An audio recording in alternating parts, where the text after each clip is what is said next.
Elizabeth, my eldest son's wife, nodded in agreement with the other's words, a gesture that made my heart sink. The realization that they despised me was crushing. What had I done to warrant such disdain? Hadn't I simply been fulfilling my role as a mother and mother-in-law? Where had I gone astray? Why was there so much animosity directed at me? Being told I couldn't attend their wedding felt like a stark indication of how serious the situation was, but I couldn't think of anything I might have done to deserve this. My husband is equally perplexed. It's beyond comprehension, after all the love and effort we've put into raising our children, to be treated this way. The disrespect from our son is unimaginable. I need to make them understand the pain of neglecting a mother. They will face the consequences of their actions. My name is Helen, and I am a 55-year-old homemaker. We have 2 sons. Our eldest, Michael, is a successful professional in the city, earning a significant salary as an elite. Our younger son, David, is quieter and prefers more delicate tasks, so he works at a local manufacturing factory. Although the boys used to get along well in their younger years, their relationship changed drastically as they grew older. Michael began to harbor a deep-seated resentment toward David, belittling him in front of us and even bullying him at school. Despite our repeated efforts to correct Michael's behavior, his attitude toward David remained unchanged. Now, with Michael's upcoming marriage, we received a message from him that his fiancée, Elizabeth, who works at the same company as he does, wanted to meet us. Michael had arranged a dinner for us to get acquainted with her. This news brought us some relief as we saw it as a chance to finally see our son off properly. Although Michael insisted that David should not attend, David himself was indifferent, saying, "It's easier for me that way." So my husband and I decided to get him a souvenir on our way back. When the day of the dinner arrived, we were led to an upscale restaurant where a private room had been reserved. As we entered the room, we found Michael and Elizabeth already seated, with Elizabeth exuding a strong presence. "You're late, Mom and Dad," Michael remarked. "Sorry, dear, we got a bit lost in this unfamiliar area," I said, trying to smooth over the situation. "Don't embarrass me too much," Michael replied, his tone sharp. Though his harsh words stung, I tried to brush them off, knowing this was typical of him. We settled into our seats and began to enjoy a truly extravagant meal, all the while overhearing the conversation between Michael and Elizabeth. Elizabeth, always attentive, seemed to anticipate every detail of our future plans. Michael couldn't stop singing her praises. "Elizabeth is remarkable," he said. "She's so organized and driven. If someone like her had been by my side earlier, I could have accomplished so much more. Elizabeth is a perfectionist, far superior to anyone else." Elizabeth, sitting next to him, looked pleased and interjected with a smile, "Michael, you're exaggerating." Michael seemed utterly infatuated with Elizabeth, his admiration for her, and himself, overflowing. "I'd love to hear more about how you 2 met and what brought you together," I suggested, hoping for some insight, but Michael dismissed my request with a curt, "Instead of focusing on a boring story, I'd rather you appreciate Elizabeth's qualities." The entire dinner felt more like a sales pitch for Elizabeth than a genuine meeting, which made us uncomfortable. My husband also appeared uneasy, and I was relieved we hadn't brought David along. Michael continued, "I've mentioned this before, but Elizabeth is on a whole different level from you. Make sure you treat her well once we're married." "We would never dream of mistreating anyone," we replied. "You say that now," Michael retorted, "but you always favored David and barely acknowledged me. I can't trust that you will do the same with Elizabeth." Michael's words left us stunned. Despite his accusations, our focus on David had stemmed from Michael's relentless bullying. David had struggled with Michael's harassment since childhood, and as parents, it was only natural for us to try to ease David's distress. Even when we confronted Michael about his behavior, he merely shrugged and said, "I just don't like David," never addressing the real issue. To label our support for David as favoritism was profoundly unfair. Not wanting to escalate the situation further, we refrained from responding to Michael's harsh words. The meeting concluded uneasily, with no resolution to our concerns. Michael, taking a matter into his own hands, declared, "You're getting older, so we'll take care of you. Don't worry about it." He had decided that they would move in with us after the marriage, without consulting us first. Elizabeth seemed to echo Michael's sentiments, provocatively saying, "You have a son who hasn't become independent yet? I guess it's up to me to set him straight." Instead of feeling reassured, her comment made me uneasy. David lives with us, but he contributes actively and is not merely dependent on us. Nevertheless, Michael and Elizabeth moved in as if they were the rightful owners, claiming rooms and acting like they ruled the house. One day, Michael ordered, "David, go weed the garden now. It's a task suited for someone like you." David replied, "Sorry, but I have work." Michael insisted, "You have the day off, don't you? Handle it yourself." David's face flushed with anger. "What did you say? That's incredibly disrespectful."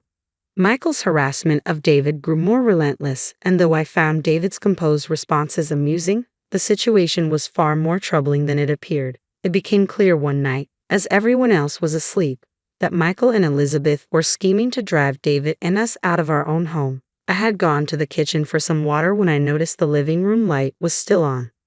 I quietly approached and overheard Michael and Elizabeth's conversation. "When will this house finally be ours?" "Just a little longer. We need to ensure those nuisances don't come back. Once we get rid of them, I want to renovate. This place is really outdated." Michael laughed in agreement with Elizabeth, saying, "Exactly." I was stunned by their apparent plotting. I quickly consulted with my husband and David, realizing we needed to act fast to prevent the situation from worsening. In the midst of our panic, David spoke up, "Mom, let me handle this. I have a solid plan." David's confidence was reassuring, though his plan required some patience. If everything went according to the strategy, we could teach Michael and Elizabeth a lesson and reclaim our home. We decided to trust David's plan and move forward with it. Despite the ongoing issues, life continued, and Michael's wedding date was set. They chose a charming venue nearby. Although I had initially considered a countryside location, the venue they selected was lovely. "It's a bit pricey, but we can easily manage," Michael said with a chuckle, which irritated me, but I chose to remain silent. Michael and Elizabeth's antagonism toward David persisted, but David's mature handling of the situation kept it from being too distressing. As the wedding date approached, we were summoned by Michael and Elizabeth. Curious about the reason, David, my husband, and I went to meet them, only to be stunned by their announcement. "We don't want you to attend our wedding. If you do, we'll cut ties," they declared. I was taken aback, but I tried to stay composed and asked Michael, "Are you serious? Why are you telling us this now?" Elizabeth responded, feigning tears, "I'm just terrified of you all. I can't bear the thought of having such people at my wedding," which only intensified my discomfort. Michael added, "As I said, if you don't like it, we'll cut ties." That would be a problem, wouldn't it? After all, I'm the pride and joy of this family, unlike that worthless brother, gestured towards David. David seemed at a loss for words, and witnessing this, I finally reached my breaking point. "Michael, that's enough. You've always looked down on David," I said, my patience wearing thin. "Why do you treat him this way? He's your brother. Stop mistreating him," I demanded. Michael and Elizabeth's hostility quickly shifted toward me. "You're just as bad," Elizabeth snapped. "You've been deceived by his meek demeanor and spoiled him. This is sibling favoritism. It's always been terrible living here."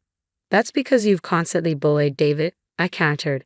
"That's just an excuse," Michael retorted. "You simply couldn't resist favoring David, could you?" No matter how many times I said no, Michael refused to listen, and we couldn't have a rational conversation. Why won't he hear me out, especially when all of this stems from his own actions? Why can't he reflect on his behavior? Despite everything, Michael is still my son, and I always thought I had to support him properly. But now, I've reached my limit. In that moment, I decided to let go. "Fine, we won't attend your wedding," I declared, indifferent to the consequences. David and my husband were taken aback by my response, but Michael and Elizabeth seemed quite pleased. "Are you sure about this? You might end up regretting it," Michael asked, a hint of satisfaction in his voice. "Regret? There's no way a wedding would be perfect with nuisances like you there," I said, a hint of finality in my tone. Michael and Elizabeth laughed, but we felt a sense of relief. There was no need to attend their wedding and subject ourselves to further unpleasantness. In the end, our family decided to skip the wedding. We hadn't even received invitations, so going to the venue would have been pointless. Michael seemed pleased, but he was unaware of the implications of our decision. Reflecting on David's plan made me smile. After Michael and Elizabeth's wedding went off without a hitch, they continued to stay in our house as initially planned. Their workplace was moving closer, making them busier than ever. Once their job transfers were complete and they had their first day at work, they returned home in a state of panic and called for David. "David, what's going on here?" they demanded, confronting him for answers. When I asked what happened, they recounted the story briefly. On their first day at work, while being shown around, they unexpectedly encountered David, who was their guide. A senior manager named Tyler noticed David, greeted him warmly, and informed them that David was the president of a major client company. This revelation stunned them, as they had initially thought of David as just a factory worker. In reality, David had been working diligently at the factory since he was hired, earning recognition from President Johnson, who ran the operation. David's innovative ideas were crucial to the factory's success, and he quickly gained respect from his colleagues. Thanks to his contributions, the factory's performance improved significantly, making it a preferred partner for many companies. When President Johnson fell ill, David took it upon himself to visit him on his days off, demonstrating his deep commitment to both the factory and its people. Impressed by David's dedication, President Johnson appointed him as his successor. Despite David's initial modesty and reluctance, "I couldn't possibly take on this role," President Johnson was resolute. With the backing of his colleagues, David took on the role of president. Under his leadership, the factory's performance continued to thrive, and David, already popular among the employees, earned even more trust and respect in his new role. The factory grew into a nationally recognized enterprise, and David's name became well known even among major companies in the city. Today, David was simply visiting the company for a client discussion, nothing more. Michael and Elizabeth, taken aback by David's elevated position, were clearly displeased with the respect he commanded. "There must be some trickery involved. You've always been like that," Michael muttered. Michael then erupted at David. "If you had told us about this, we wouldn't have acted the way we did. Why didn't you say anything?" Elizabeth, overwhelmed, broke down in tears. Their reaction seemed absurd. David responded calmly, "I achieved this position through my own efforts. It's really that simple. So why are you so upset?" David's nonchalant demeanor and innocent expression only seemed to enrage Michael further, who shouted, "Don't get cocky."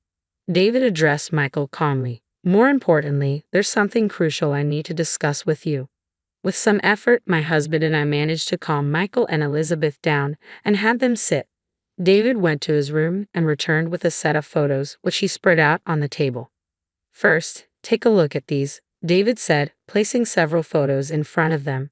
The images showed Elizabeth with a flamboyantly dressed man, clearly evidence of her infidelity. Michael's reaction was immediate. He began to thrash around, shouting, "This can't be true."